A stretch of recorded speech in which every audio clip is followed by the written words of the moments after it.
Hello, I'm David Hughes. Welcome to Your Perfect Body, the podcast of the Esoteric Teaching Community.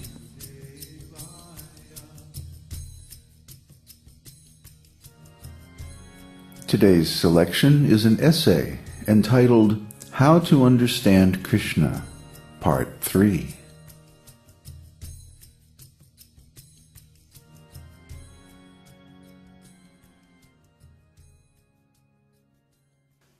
In Bhagavad-gita, Kṛṣṇa is teaching Arjuna about spiritual values.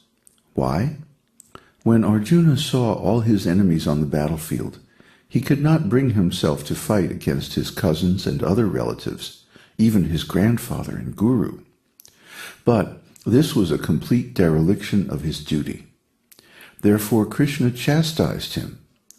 Klaibyam masma gamah partha, naitat tvayy upapadyate, ksudram hrdaya-daurbalyam, taktvottistha parantapa. O son of Prtha, do not yield to this degrading impotence. It does not become you. Give up such petty weakness of heart, and arise, O chastiser of the enemy. Bhagavad-gita 2:3.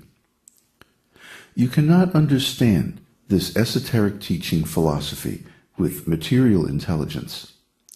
It requires time, practice, and careful study. Unintelligent people, if they simply see that, oh, Kṛṣṇa is enticing Arjuna to fight, therefore Kṛṣṇa is immoral, that means they are trying to see Kṛṣṇa with their material vision. You cannot see Kṛṣṇa as he really is with material eyes. You have to see Kṛṣṇa with spiritual eyes. Therefore Kṛṣṇa says in the Bhagavad-gita, Janma karma chame divyam evang yo veti tattvattha taktvotistha punarjanma naitat mameti Arjuna. One who knows the transcendental nature of my appearance and activities does not, upon leaving the body, take his birth again in this material world, but attains my eternal abode, O Arjuna. Bhagavad-gita 4:9.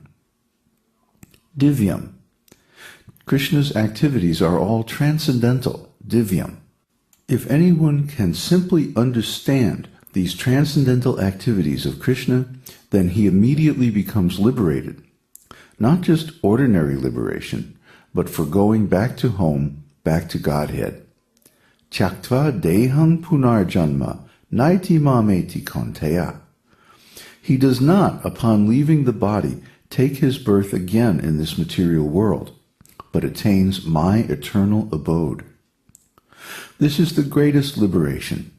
As we have discussed, there are different types of liberation: sayujya, sarupya, sarshti, salokya, and samipya.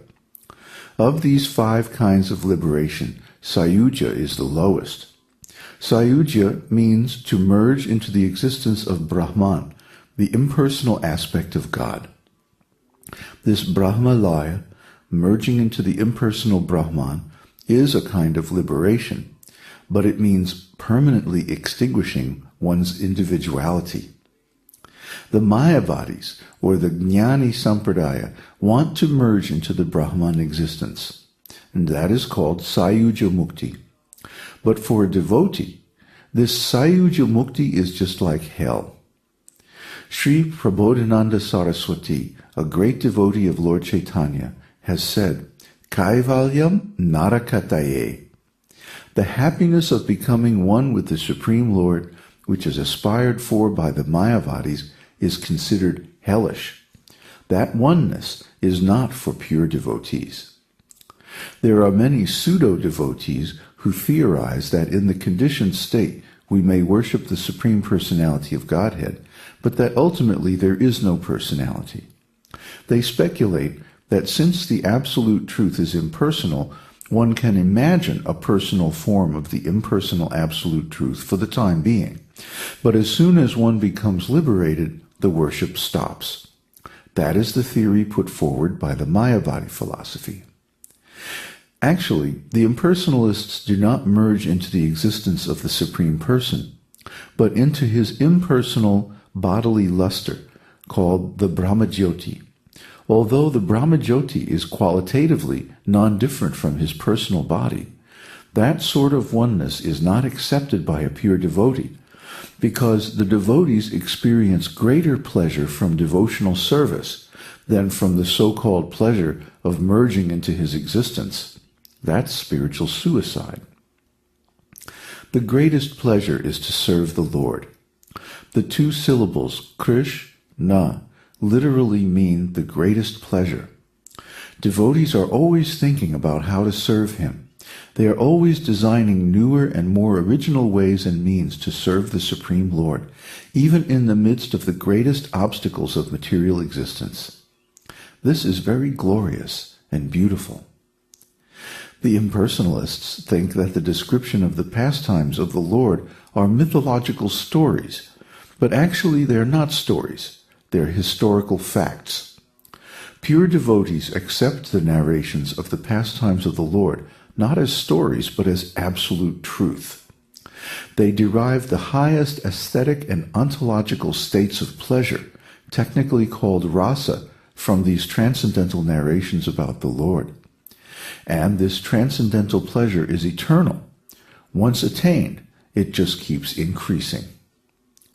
So for a Vaishnava, kaivalyam, or monistic liberation, to merge into the existence of the Supreme, is compared with hell, because for one who has accepted sayuja mukti, there is no chance to perform devotional service and relish the ever-increasing pleasure of bhakti rasa. Kaivalyam narakayate, tridashapur akashapushpayate.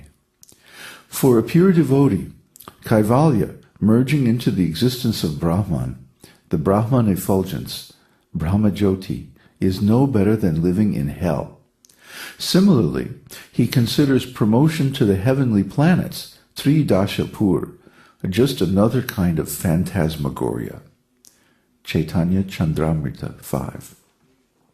The Jnanis, or Mayavadis, are anxious to merge into the existence of the Brahman effulgence. But for the Karmis, the fruitive workers, their highest aim is how to be elevated to the higher planetary systems, Svargaloka, where Lord Indra and Brahma live. In other words, the Karmi's ambition is to go to heaven. In all other religious literature, all other scripture except the esoteric teaching, their aim is how to be elevated to the heavenly planets. Heaven is described in the Vedic literature as Tridashapur. Tridashapur means there are 33 million demigods, and they each have their own planet. Tridashapur Akasha Pushpate. Akasha Pushpa means a flower in the sky, or something imaginary. A flower should be in the garden, but if somebody imagines a flower in the sky, it is just something imaginary. So for a devotee, promotion to the heavenly planets is just like an imaginary flower in the sky. It's very nice, but what is the use of it? It is just another temporary material pleasure. So this describes the processes and the results of the karmi and the jnani. Then, dur dantendriya kala sarpa patali prokahata dangstrayate. This describes the yogis.